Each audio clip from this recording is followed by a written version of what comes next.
दोस्तों, हम हैं टोहाना में और कांग्रेस सिरसा लोकसभा प्रत्याशी कुमारी शैलजा के कार्यालय है जो टोहाना हल्के का, उस पर हम बैठे हैं और हमारे साथ हैं लक्ष्मीकांत शर्मा जी जो कि कुरुक्षेत्र से हैं, कांग्रेस के प्रदेश प्रवक्ता हैं, और जैन साहब हैं राकेश जैन जी सपीदों से हैं जो आज इंचार्ज की कुर्सी पर बैठे हैं और कुमारी शैलजा को लिए काम कर रहे हैं कांग्रेस के लिए। तो इनसे कुछ बातचीत करेंगे। प्रवक्ता है, बड़ा नाम है हमारे लक्ष्मीकांत शर्मा जी का और राजनीति की पूरी समझ रखते हैं, तो उनसे बातचीत करते हैं। शर्मा जी, आपका बीपी पब्लिक न्यूज़ में स्वागत है सर। बहुत बहुत धन्यवाद भाई, थैंक यू सर। तो शर्मा जी, आप पहले तो अपना परिचय दें सर, ताकि पता लगे कि लोगों को। परिचय तो ब्रिजपाल जी भाई अपना दूसरा कुछ नहीं है, तो हम साधारण से इंसान हैं। हाँ जी। कांग्रेस से जुड़ा हूँ पिछले 30 साल से। यूथ कांग्रेस का जिलाध्यक्ष रहा हूँ 1994 में। हाँ जी। कांग्रेस सेवा दल का जिलाध्यक्ष रहा हूँ मैं, और जिला कांग्रेस कमेटी में भी मैं रहा हूँ। मैं वाइस प्रेसिडेंट रहा, जनरल सेक्रेटरी रहा, प्रदेश कांग्रेस कमेटी में पीसीसी का मेंबर रहा हूँ। पीछे प्रवक्ता था और आज भी हरियाणा प्रदेश कांग्रेस कमेटी में प्रवक्ता के पद पर कार्य कर रहा हूँ। धन्यवाद करता हूँ तमाम नेताओं का, अगले बहन कुमारी शैलजा जी का, विशेष तौर पर जिन लोगों ने मुझे राजनीति के क्षेत्र में आगे बढ़ने में मेरी मदद की है। और मैं थानेसर विधानसभा से विधानसभा की टिकट का दावेदार भी रहा हूँ, हूँ भी हूँ। वाह, वेरी गुड सर। और पीछे भी भाई वही बात है ना कि राजनीति है, और ये तो एक थोड़ा सा कहते ना कि बोला तलवार की धार पर चलने वाली बात होती है। थोड़ा सा इधर हो गई तो भाई मामला पड़। पंजाबी में कहावत है शर्मा जी, नंगी तेग ते, यानी नंगी तलवार पे चलना पड़ता है। वो बात है, भाई चल रहे हैं, लेकिन इस उम्मीद और आस और विश्वास के साथ कि एक दिन अपना आएगा। 30 साल से राजनीति से जुड़े हैं, कांग्रेस से जुड़ा हूँ। हाँ, इतना जरूर है, मुझे फक्र है कि मैं कांग्रेस के संगठन से जुड़ा हूँ, और उससे ज़्यादा फक्र है कि मैंने जो भी जिम्मेदारी मुझे 1994 में जब कुरुक्षेत्र विश्वविद्यालय के अंदर छात्र था, उस वक्त से NSY ज्वाइन की थी, युवा कांग्रेस में आया था, तब से लगातार पार्टी ने किसी न किसी पद पर जिम्मेदारी देकर रखी है। और हम परमपिता परमात्मा का धन्यवाद भी करता हूँ, उन्होंने मुझे ताकत भी दी है कि जो जिम्मेदारी मुझे मिली है मैं उस पर काम करता रहा हूँ। आपके टोहाना की बात करूँ तो 2019 में इसी टोहाना में 3 महीने लगा कर गया हूँ, और मैं टोहाना के लोगों का धन्यवाद भी करता हूँ। आज में मेरे फ़ोन में भी मैं जैन साहब को भी दिखा रहा था, कम से कम 300-400 नंबर टोहाना के मेरे पास हैं। मतलब मुझे ऐसा लगता है कि थाने से लोग शायद कम प्यार करते तो टोहाना के ज़्यादा करने लगते हैं। सही है सर। तो टोहाना के साथियों का विशेष लगाव रहा, और उसी आस और विश्वास के साथ आज मैं बहन कुमारी शैलजा जी के लिए यहाँ पर वोट मांगने के लिए आया हूँ, इस उम्मीद के साथ कि जिन लोगों ने 2019 में दिल खोल करके मेरा स्वागत किया था, अपने दिलों में जगह दी, घरों में जगह दी, आज भी उसी उम्मीद के साथ कि वो लोग साथ हैं। उनके फ़ोन भी गए हैं, तो मैं आना मुझे 25 तारीख से था, मगर मैं बीमार था 10-12 दिन से, काफ़ी टाइम से। थोड़ी तबीयत ठीक हुई है तो मैं आपके बीच में आया हूँ। उम्मीद करता हूँ आपका प्यार, आपका साथ, आपका विश्वास मेरे साथ बना रहे। आपका स्वागत है सर। दूसरी बात, हमने 2019 की जिक्र किया आपने। 2019 में जिनके पक्ष में आप चुनाव प्रचार करने आए थे कांग्रेस की तरफ से, मेरा मतलब है डॉक्टर अशोक तंवर के संबंध में, आज उन्हीं के खिलाफ, या यूं कहे आप तो अपनी पार्टी कांग्रेस में ही पक्ष में चुनाव में आ रहे हैं, तो क्या स्थिति है? ये राजनीति की बात है। मैं 2019 में भी कांग्रेस के लिए काम करने के लिए आया था, 2024 में भी कांग्रेस का काम करने के लिए आया हूँ। अगर कोई बदला है तो मेरा दोस्त बदला है, मैं नहीं बदला हूँ। वो यहाँ से वहाँ चले गए। थोड़ा अफसोस होता है इस बात का कि जिन लोगों के खिलाफ हमने लड़ाई लड़ी, हाँ जी, अशोक तंवर की आपने जिक्र किया है, तो अशोक तंवर के साथ हमने लड़ाई लड़ी थी भारतीय जनता पार्टी के खिलाफ। हाँ जी। नरेंद्र मोदी के कुशासन के खिलाफ लड़ाई थी, नरेंद्र मोदी की तानाशाही के खिलाफ लड़ाई लड़ी थी, नरेंद्र मोदी की उन नीतियों के खिलाफ जो महंगाई को लगातार बढ़ावा दे रही है, जो बेरोजगारी को बढ़ावा दे रही हैं, जिससे हिंदुस्तान का नौजवान देश छोड़ने पर मजबूर है। इन तमाम नीतियों के खिलाफ हमने संघर्ष किया था, साथ मिलकर के संघर्ष किया था, और मुझे कोई दुख नहीं इस बात का, मुझे फक्र है बल्कि इस बात का कि हमने एक लड़ाई लड़ी, हिंदुस्तान के लिए लड़ाई लड़ी थी, हिंदुस्तान के आमजन के लिए लड़ाई लड़ी थी, हिंदुस्तान के नौजवान की लड़ाई लड़ी थी, हिंदुस्तान की महिलाओं के अधिकारों की लड़ाई लड़ी थी नरेंद्र मोदी के खिलाफ। लेकिन कहते हैं ना भैया, वो कहते हैं कि सनम बेवफा, मैं उसको कहना नहीं चाहता, मेरे मित्र हैं, दोस्त हैं, भाई जैसे अभी हो रहे हैं। तो ठीक है कि परिवारों में तकरार होती है, चौटाला का परिवार कहीं कहीं बिखरा पड़ा है, वो भी एक बात है। तो वो उनकी अपनी मर्जी है। हाँ, मैं इतना जरूर कहूँगा कि मैंने जहाँ तक मेरा चलता है, मेरी एक आदत रहती है, मैं जिस नेता के साथ, जिस भाई के साथ, जिस साथी के साथ काम करता हूँ, मैं उसकी भलाई पहले सोचता हूँ, अपनी भलाई बाद में सोचता हूँ। और इसीलिए मैंने उनको भी उस वक्त मना किया था कि भाई कांग्रेस मत छोड़ो, यही रहेंगे, संघर्ष करेंगे, दौर है, आता है जाता है, कल किसी और का दौर था, आज किसी और का है। मैं थानेसर की बात करूँ तो वहाँ भी यही हालात हैं, जिन लोगों के खिलाफ हम लड़ाई लड़ते रहे। वो अशोक अरोड़ा जी वहाँ के, आप नाम तो आप ले रहे हो, तो नाम भी नहीं ले सकता।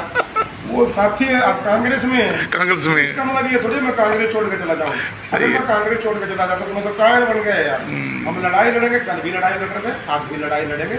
लड़ाई कांग्रेस के लिए लड़ रहे हैं, लड़ाई हिंदुस्तान के नौजवान की लड़ाई लड़ रहे हैं, लड़ाई हिंदुस्तान की महिलाओं के अधिकारों की लड़ाई लड़ रहे हैं। लड़ाई जो हमारी लगातार जारी है वो महंगाई के खिलाफ जारी है। लड़ाई जो लगातार जारी है उस बात को लेकर के है कि नरेंद्र मोदी हिंदुस्तान को तबाह और बर्बाद कर देना चाहते हैं।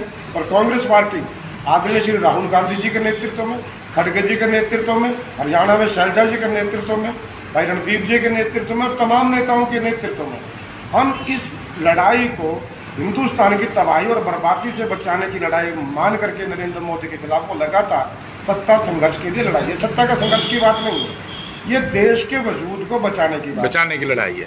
तो मैं अपने दर्शकों को बताऊंगा कि राजनीति में जो चीज़ें होती हैं वो चीज़ें राजनीति रूप पर भी जागरूक करना एक पत्रकार का कर्तव्य है। जो आपने विडम्बना देखिए, जो शख्स से हम इंटरव्यू कर रहे हैं वो अनेलो के जो थे अशोक अरोड़ा जी प्रदेश अध्यक्ष थे, और ये थानेसर से है लक्ष्मीकांत शर्मा जी, और ये पूरा संघर्ष करते रहे कांग्रेस के लिए, अपने उम्मीदवार जिताते रहे। लेकिन विडम्बना देखिए, अब वो भी कांग्रेस में है और ये भी कांग्रेस में है, यानी इनका संघर्ष कुछ ना कुछ लंबा जरूर हुआ होगा।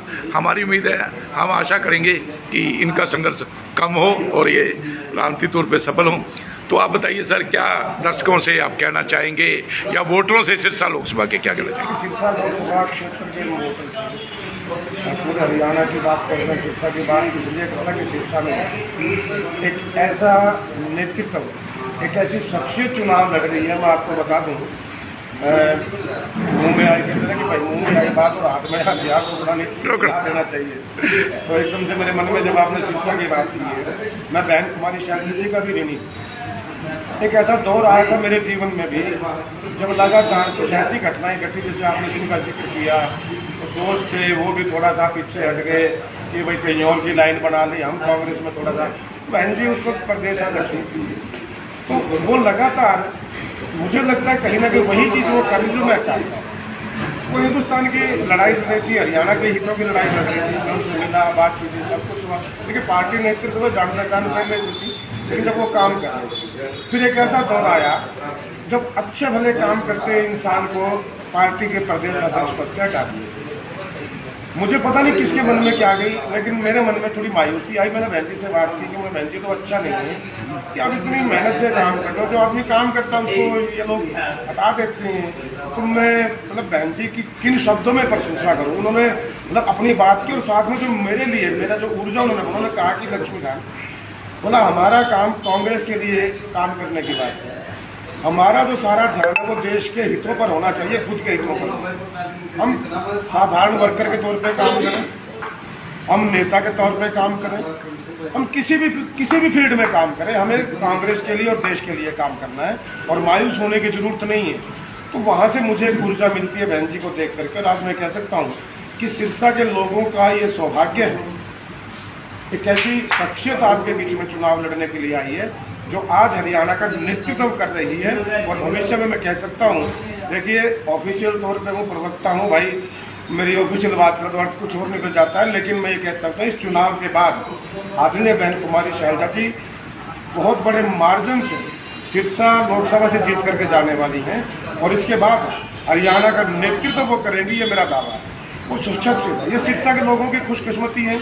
और आज इस प्रकार से मैं बीच में 2 बार आया भी हूँ, ऐसा नहीं कि पहली बार आया। नरवाना में मैं विधानसभा में भी एक दिन लगा करके गया हूँ, टोहाना भी एक दिन बीच में लगा करके गया हूँ। जो प्यार जो सत्कार बहन जी के प्रति लोगों का है वो सामने की बात नहीं करता। देखिए सामने तो कोई भी आदमी आकर के कुछ भी बात करता है, मेरे सामने कोई आएगा तो लाजमी तौर पे मेरी बुराई नहीं करेगा। सवाल इस बात का कि आपके उठ के जाने के बाद आपका चर्चा क्या हो। तो मैं फख्र के साथ कह सकता हूँ कि बहन जी के जाने के बाद जो उनकी चर्चा होती है वो हकीकत है, वो बहन जी की कमाई है। और उनकी जो नेचर है, उनकी जो आदत है कि कांग्रेस के, मैं तो कांग्रेस की बात करता हूँ, कांग्रेस के आम कार्यकर्ता की लड़ाई उन्होंने हमेशा लड़ी है और वो लड़ती रहेंगी। तो ठीक उसी प्रकार से अम्बाला से उन्होंने प्रतिनिधित्व किया है। आज अम्बाला में जाकर के आप पूछ सकते हैं कि अम्बाला के जो संसदीय क्षेत्र है किस प्रकार से बुलंदियों पर वहाँ पर बहन जी ने पहुँचाया है। और शैलजा से वो पहली बार सांसद बनी थी, बड़े अच्छे मार्जिन से वो जीत करके आई थी।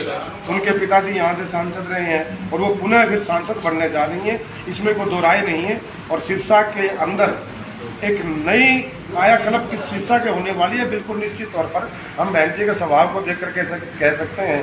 और मैं तो क्या कहूँगा, मेरे से ज़्यादा तो ये सिरसा के लोग हैं, जो लोकसभा क्षेत्र है टोहाना में, नरवाना में, फतेहाबाद में, रतिया में, एलनाबाद में, यहाँ पर मैं काम कर चुका हूँ। मैंने एलनाबाद में भी काम किया है, चाहे वो बाई इलेक्शन में किया था। यहाँ पर जिस प्रकार से लोगों के मन में बहन जी के प्रति जो प्रेम है, मैं दावे के साथ कह सकता हूँ वो जाया नहीं जाएगा। वो ताकत बन करके बहन जी के साथ हमेशा चला है और आगे और ज़्यादा चलेगा।